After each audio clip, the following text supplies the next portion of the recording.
Hi folks, I'm very proud to tell you that India is the pharmacy of the world. Yesterday, the world celebrated World Pharmacy Day. And did you know 21% of the generic drugs of the world are produced in India? Not only that, almost 62% of the vaccines India supports the world with. And therefore, my dear friends, now here we are to find out what our youth are going to come out with something new, startups, which can give an impetus to India to create more jobs and more turnovers. So here we have, my dear friends, a youngster who has started a startup just 2 years after his degree in IIT. And do you know something? He has bounced back even after a failure. And here I present to you Vijay. And let's interview Vijay and find out how the new startups and the youth who want to know more about it can be supported with it. Welcome to Gati Se Pragati, Vijay. And as per your name, it will be very nice helping our youth to know exactly how they can also be Vijay with respect to their new ventures. So tell me, Vijay, what made you to start this startup of yours? So the first thing I want to start is the difference between someone comes up with an idea and actually starts to accelerate and grow very fast. You're probably compressing a journey of 20-30 years into like 4-5 years. Okay. Right? So that is the biggest difference between like a conventional business and a startup. Okay. Do you feel it's because of the young blood that the startup takes up the tempo? Or is it because it's in the need of the hour? Or is it because of the networking? What is it? So biggest difference is the time that it takes for something to change. If we look at the last 100 years, probably the first time industrial revolution happened, from 90s to 1980s, there was not much change. We had about 80 years of consistent industrialization. Then we had software revolution, let's say from 80s to 2000, early 2000s, which is about 30 years. Correct. Now we have the next thing. We are talking of Web 2. Web 2 was about 15 years. Now we are talking of Web 3, which is probably 5 years. When everything is shrinking in this world, people are expected to start something and grow to a scale that much faster. I think this is the biggest reason why people have started accelerating the way companies work. Wonderful. But can you tell me, just because 5 people have started startups and been successful, I get influenced and I jump into it, how safe or how productive it is going to be? What are those factors which will make or break a person? So startup is an exciting journey. I wouldn't deter anyone from taking up that journey, but yes, mind you, they should come into the journey well aware of all the risks that they have to take. Okay. Right? So it is a roller coaster ride is what I would say. Your success rate might be low. Absolutely. But at the same time, let's say if you fail, there are 2 options. You just drop the guns and go back to your job. Or second, you would say, yes, I have a great idea. It might not be a fast growth idea, but it is sustainable. Wonderful. Right? You can take that path and start your... So Vijay, tell me, is it necessary that you're talking about a job? Is it necessary that somebody should get an experience in a job and then start a startup? Or straight from college start a startup? Or collaborate with somebody? What is your suggestion? So coming back to thinking about my journey, I worked for 2 years and then started my startup. I think I had great learnings within that 2 years in terms of how a company works. That's an added bonus to anyone who's starting a venture. But I'm not putting down anyone who would say, I'm at college and I want to immediately start, because you have great people, great ideas, and they will always learn along the journey. But my personal suggestion is, if you have a good mentor or a coach along with you, when you started your startup, it helps you accelerate the journey. Can be with or without experience, because experience is always been brought about with your peers that you have on. Very good. I just want to ask you, your startup nowadays is, most of it is everything new. Now I am a 68-year-old man, and I have experience, but my experience may not be relevant today. So, what is that experience you are talking about? So it might not be relevant in the product you're developing or the technology that you're working on, but it is definitely relevant in the way you're building a company. Okay. So if you're talking of financial sustainability, it's the same. You have revenues, you have expenses, you have profits. Now someone needs to understand that I need to have my company profitable, let's say if not today, after 4 years, and I need to have a clear-cut path towards that. That is typically what an experienced person gets on board over here, right? It's the same across any function. Talk of HR, talk of administration, talk of your sales cycles, customer satisfaction, all of this is the same. Just that the way you're executing this is different. Wonderful. Now you are talking about taking the help of experience. Tell me, people, you're from IIT, right? There are people from IIT who start the business. There are people who come from conventional, flow. So can you tell me the difference between these two, if at all there is one?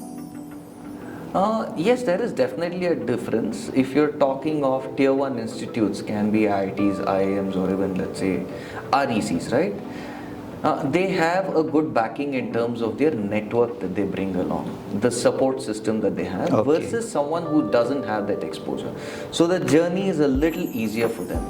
But nonetheless, it's not hard for conventional students or people out of conventional institutions coming and starting great institutes or doing very well in the startup world.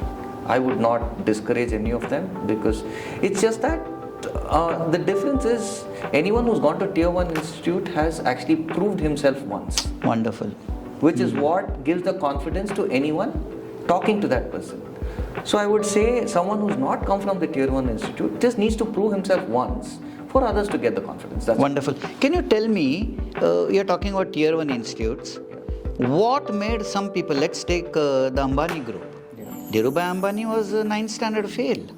Okay, working in a petrol bunk. How could he think such big projects? What is that? So as I mentioned earlier, it's not necessary that only tier 1 students or people from tier 1 institutes are successful. You have great visionaries in India and outside of India who are not from tier 1 institutes but have employed hundreds and thousands of them in building a company, right? It's purely about their sheer passion and the vision that they have on what they want to build and understanding. I would say tier 1 institute is just giving you tools to become successful. Okay. But your life skills is something that you develop on your own with your experiences. Wonderful. Right? And these people have done that very well, is my belief. Oh yes. So you said the tier 1 colleges and general colleges. So tell me, how was it possible for Dhirubhai Ambani, who was a school dropout, to reach the heights which he reached? So as I mentioned earlier, tier 1 colleges only give you a certain skill set to succeed in life. Okay. But it is not the entire mantra to succeed. Okay. So you need to have vision, you need to have the overall thought process on how to scale up. And I think that is something that he's done very well and excelled at, Mr. Dhirubhai Ambani, from my perspective. So wonderful. That's very nice to hear that. And tell me, Vijay, many of the top companies, and too many in the last 5 years, they are, the top person is an Indian.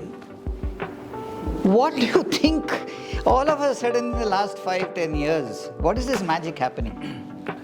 I wouldn't say it's just the last 5-10 years. I would say it's the effort of the last 75 years of independence. Okay.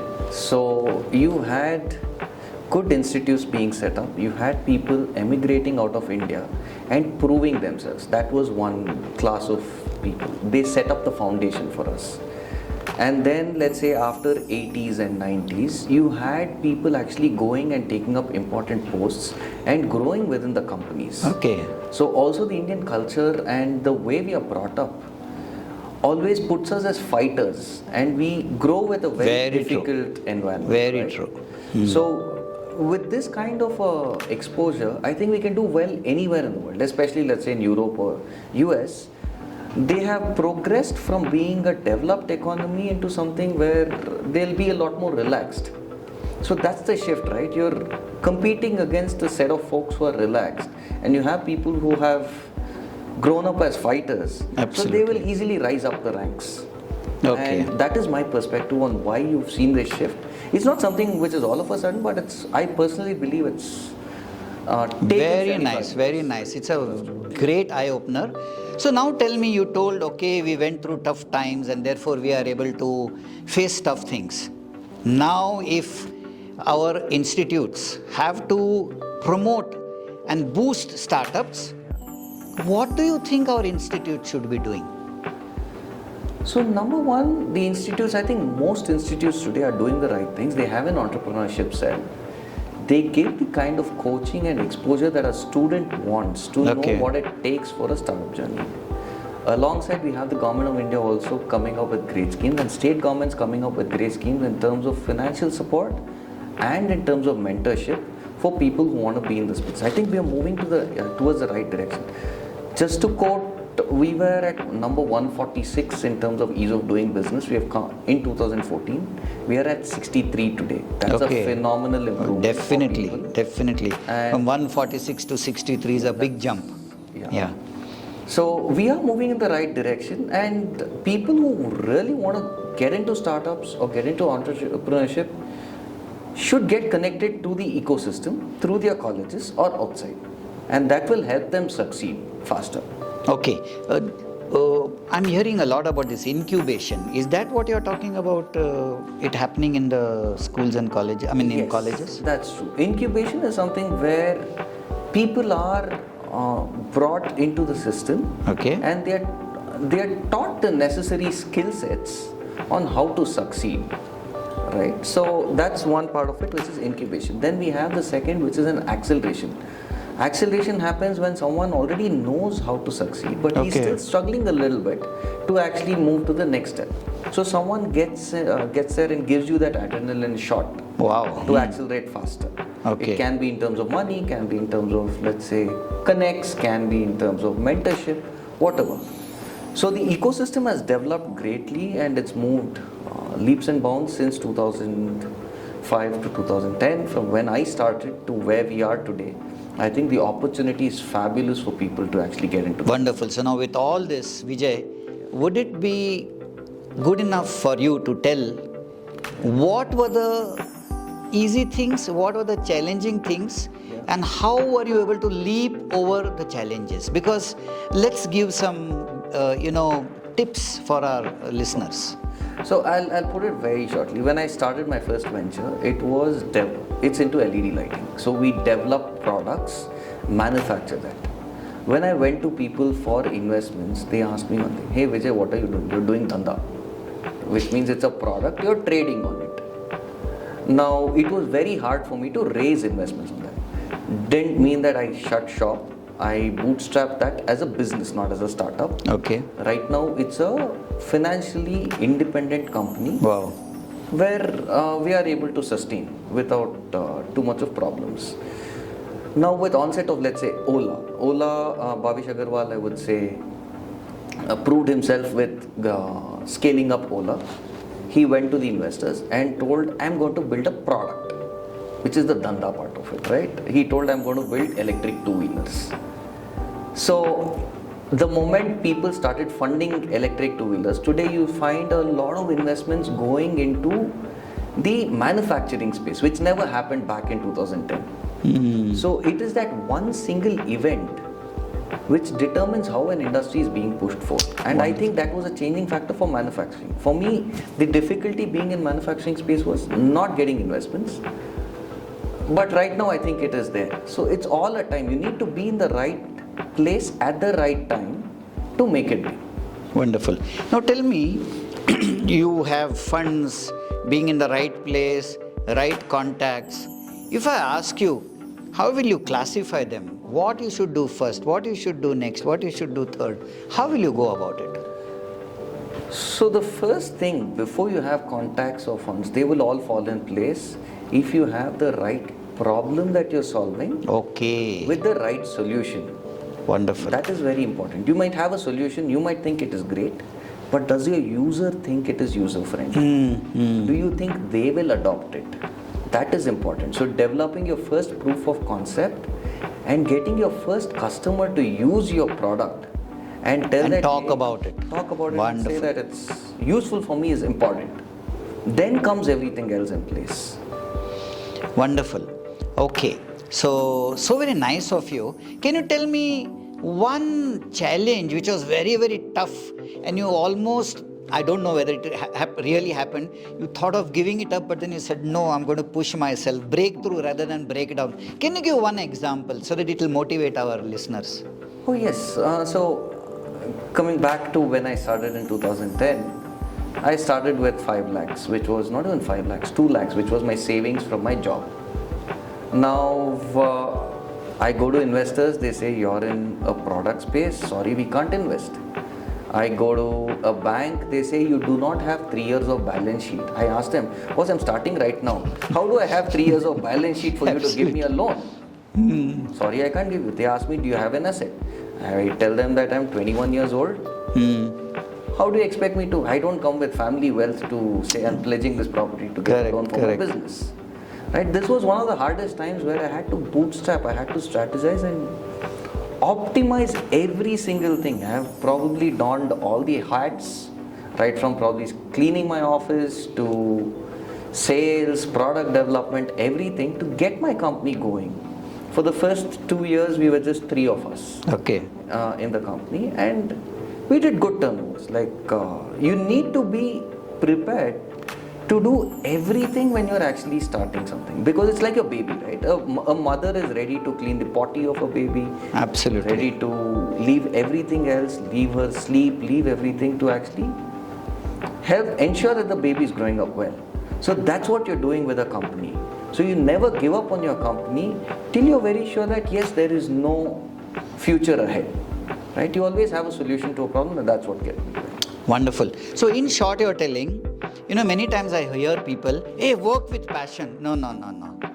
Your company is your baby and you love that baby. So that is what is the crux of the matter. Correct. Wonderful.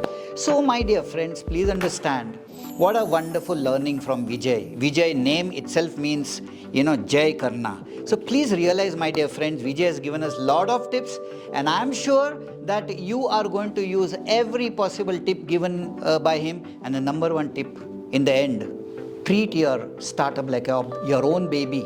Love it. When you love your baby, I'm sure, my dear friends, you'll never give up anything, You will go try again and again, and you'll never break down, but you'll break through, leap over it.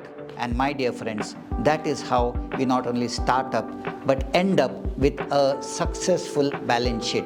And all the best to you, all of the listeners. And I'm sure, my dear friends, Gati se Pragati has given you a lot of tips through Vijay. And let's go ahead. Let's make India a hub for a lot of investors to simply come and become angel investors. To all the youngsters who have got ideas, my dear friends, idea is yours and the world will support you. All the best to you. Wishing all the budding entrepreneurs the very best for their ventures. Thank you very much.